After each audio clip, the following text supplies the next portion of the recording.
Shalom teman-teman, saat ini kami dari kelompok 4 akan menampilkan video pembelajaran kami terkait materi kawasan desain karakteristik pembelajar atau peserta didik. Baik, langsung saja kita masuk pada materi pembahasannya.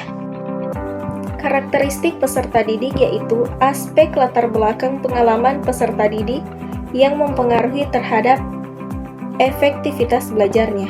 Dalam memberikan tindakan kepada peserta didik, pendidik perlu memahami bagaimana karakteristik peserta didik dan keterhubungannya dengan mata pelajaran yang meliputi: pertama, analisa kemampuan awal peserta didik yang mencakup pengetahuan, keterampilan, dan sikapnya terhadap suatu materi pelajaran. Kedua, analisa tipe kecerdasan peserta didik. Dan yang ketiga, analisa karakteristik peserta didik. Pendidik perlu memahami disiplin ilmu psikologi pendidikan dan perkembangan peserta didik.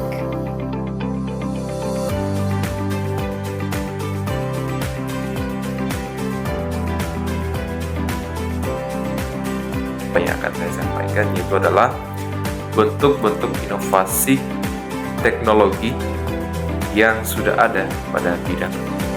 Dan yang kedua adalah guru sebagai komunikator dan fasilitator yang akan bertugas untuk mengkombinasikan dengan poin yang pertama yang saya jelaskan tadi, bahwa sebagai esensi awal untuk memajukan konteks pembelajaran juga dalam bidang pendidikan, maka perlu menghadirkan inovasi dan teknologi.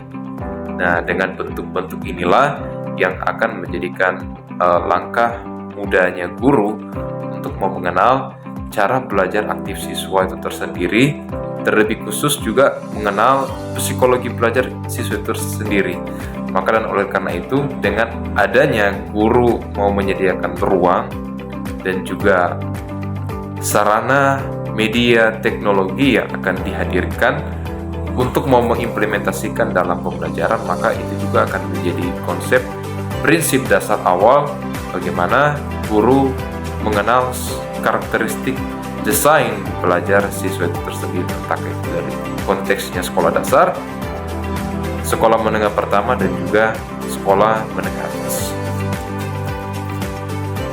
Selanjutnya kita masuk pada desain mengajar multiple intelijensi linguistik. Di dalam desain mengajar ini intinya mengajarkan anak untuk dia bisa belajar mengenal bahasa, mengolah kalimat-kalimat dengan cara terstruktur. Dalam desain ini menggunakan beberapa metode. Metode yang pertama di situ ada metode ceramah, ada metode diskusi, metode tanya jawab, dan lain-lain. Selanjutnya kita masuk pada desain mengajar kecerdasan logis matematis.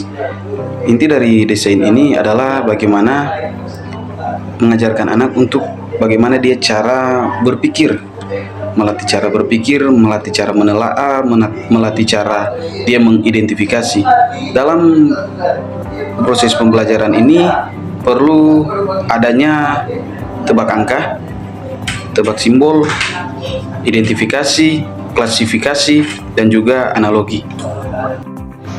Poin selanjutnya kita masuk dalam desain mengajar spesial visual.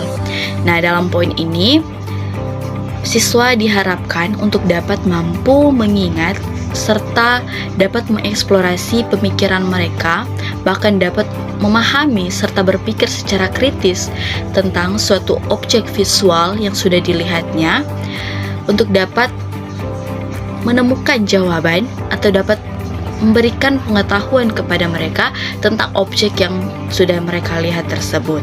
Nah, untuk metodenya kita dapat menggunakan metode mind map, dapat juga menggunakan metode audio visual, dan menggambar secara imajinatif.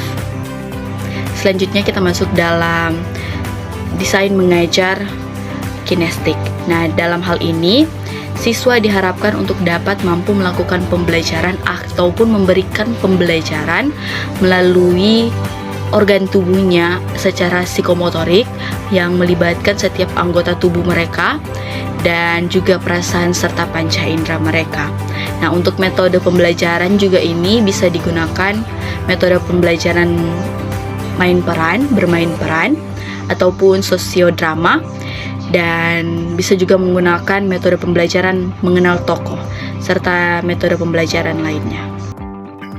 Desain mengajar interpersonal ini adalah orang-orang yang memiliki kecerdasan, interaksi, atau proses belajar mengajar dengan orang lain dalam berkelompok. Proses belajar mengajar yang menggunakan skema kelompok ini adalah aktivitas yang mempelajari sesuatu yang tidak mungkin menjadi sesuatu yang mungkin secara berkelompok atau bersama-sama.